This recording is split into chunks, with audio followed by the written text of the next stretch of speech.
பெருவனம் என்ற நாட்டை மன்னர் இந்திரவர்மன் மிக சிறப்பாக ஆண்டு வருகிறான். இவரது ஆட்சியில் மக்கள் அனைவரும் சந்தோஷமாகவும் மகிழ்ச்சியாகவும் வாழ்ந்து வருகிறார்கள். அவரது நாட்டில் பொன்னும் பொருளும் கொட்டி கிடக்கிறது. ஆனால் இந்திரவர்மனின் மனதிற்குள் தன் மகளுக்கு இன்னும் திருமணம் ஆகவில்லையே என்ற கவலை நெருப்பாக எரிந்து கொண்டிருக்கிறது. இதனால் அந்த நாட்டின் ராஜகுருவை அழைக்கும் மன்னர் இந்திரவர்மன், எனது மகளுக்கு உடனடியாக திருமணம் செய்து வைக்க வேண்டும் என்று நான் முடிவு செய்துள்ளேன். ஆகையால் எந்த பாவமும் செய்யாத ஒழுக்க சீலனாக இருக்கக்கூடிய ஒரு மணமகனை நீங்கள் தான் கண்டுபிடித்து தர வேண்டும் ராஜகுருவே என்று மன்னர் கூறுகிறார். உடனே அந்த ராஜகுரு மன்னரை பார்த்து, மன்னர் பெருமானே, நமது நாட்டில் இருக்கும் நதிக்கரையில் அதிகாலை வேளையில் நிறைய துறவிகள் தவம் செய்து கொண்டிருப்பார்கள். அந்த துறவிகள் எந்த பாவமும் செய்யாதவர்களாகவும் ஒழுக்க சீலர்களாகவும் இருப்பார்கள். அவர்களில் ஒருவரை நமது இளவரசிக்கு மணமுடித்து வைத்து விட்டால் நமது நாடு சுபிக்ஷமாக இருக்கும், மக்களும் நிம்மதியாக வாழ்வார்கள் என்று ராஜகுரு கூறுகிறார். ராஜகுரு கூறிய யோசனை மன்னருக்கு மிகுந்த மகிழ்ச்சியை ஏற்படுத்துகிறது. உடனே தனது அவை காவலர்களை அழைக்கும் மன்னர் இந்திரவர்மன் அவர்களை பார்த்து, நமது நாட்டின் நதிக்கரையில் தவம் இருக்கும் துறவிகளில் ஒருவரை நமது இளவரசிக்கு மணமுடித்து வைக்க நான் முடிவு செய்துள்ளேன். ஆகையால் நீங்கள் அதிகாலையிலேயே நதிக்கரைக்கு சென்று இளவரசியை திருமணம் செய்து கொள்ள சம்மதம் தெரிவிக்கும் துறவிகளை அரண்மனைக்கு அழைத்து வர வேண்டும் என்று மன்னர் இந்திரவர்மன் கட்டளையிடுகிறார்.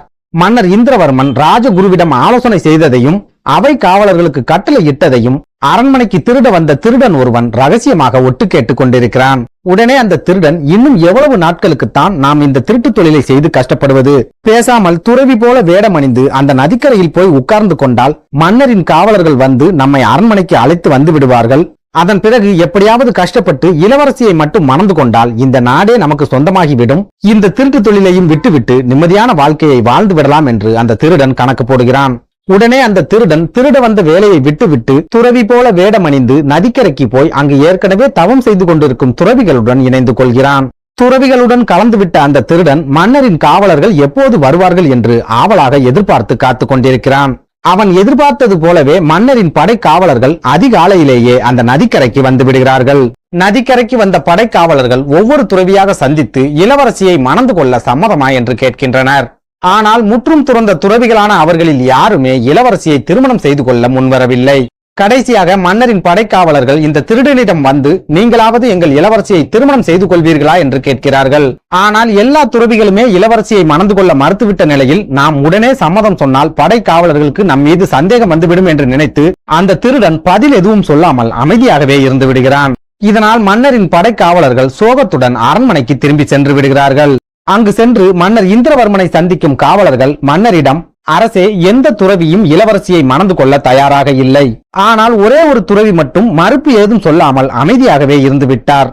ஒருவேளை நீங்களே நேரடியாக சென்று அந்த துறவியை சந்தித்து பேசினால் நமது இளவரசியை அவர் மணந்து கொள்ள வாய்ப்பிருக்கிறது என்று அவை காவலர்கள் மன்னரிடம் கூறுகிறார்கள்.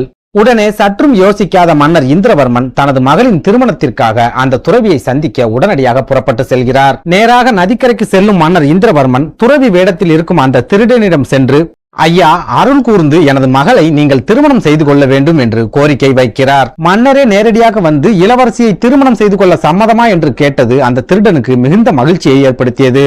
ஆனாலும் நாம் துறவி வேடத்தில் இருப்பதால் உடனே சம்மதம் சொன்னால் மன்னருக்கு சந்தேகம் வந்துவிடும் என்று நினைத்து மறுபடியும் எந்த பதிலும் சொல்லாமல் அமைதியாகவே இருந்து விடுகிறான். அப்போது மன்னர் அந்த திருடனை பார்த்து, ஐயா, எனது மகளை திருமணம் செய்து கொண்டால் எனது ராஜ்யத்தில் பாதியை உங்களுக்கு எழுதி தருகிறேன் என்று கூறுகிறார். ஆனால் அப்பொழுதும் அந்த திருடன் மன்னருக்கு எந்த பதிலும் கூறாமல் அமைதியாகவே இருந்து விடுகிறான். உடனே மன்னர் இந்திரவர்மன் அந்த திருடனை பார்த்து, எனது மகளையும் கொடுத்து எனது ராஜ்யத்தில் பாதியையும் உங்களுக்கு தருகிறேன் என்று சொன்ன பிறகு கூட தாங்கள் எந்த பதிலும் சொல்லாமல் இருப்பதிலிருந்தே நீங்கள் எவ்வளவு பெரிய துறவி என்பதை நான் புரிந்து கொண்டேன். தங்களை போன்ற ஒரு துறவியை இல்லற வாழ்க்கைக்கு அழைத்து நான் மிகப்பெரிய பாவத்தை செய்துவிட்டேன். ஆகையால் இந்த பாவியை நீங்கள் மன்னித்து அருள வேண்டும் என்று கூறி மன்னர் இந்திரவர்மன் அந்த திருடனின் காலில் விழுந்து அழுகிறார். ஒரு ராஜ்யத்தின் மன்னரே தனது காலில் விழுந்து கிடப்பதை பார்த்து துறவி வேடத்தில் இருக்கும் அந்த திருடன் ஒரு நிமிடம் அதிர்ச்சி அடைந்து போகிறான்.